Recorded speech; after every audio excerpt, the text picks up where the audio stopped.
J'ai entendu une fille qui disait sur TikTok, oui, les filles, vous exagérez, vous priez beaucoup, vous savez, lorsque vous demandez quelque chose à Dieu, une fois il vous entend, il faut arrêter de prier, blablabla, blablabla.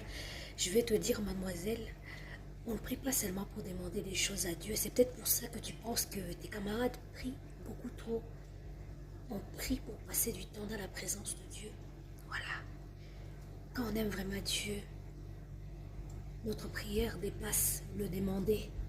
On demande, on sait qu'il connaît nos besoins, mais on prie parce qu'on l'aime, parce que ça fait du bien.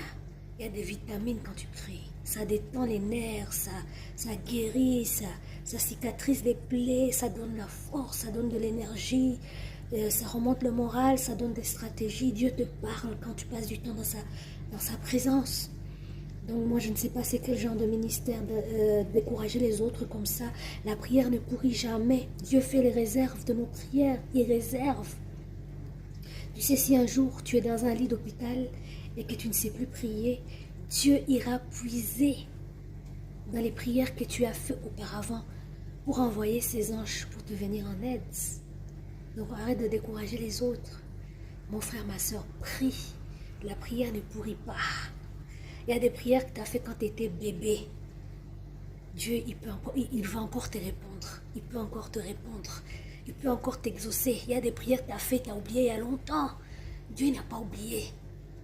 Il a mis ça en réserve. Ne nous décourageons pas les uns les autres. Si tu trouves que tes camarades prient beaucoup, c'est parce que tu n'as pas appris à passer du temps de qualité dans la présence de Dieu.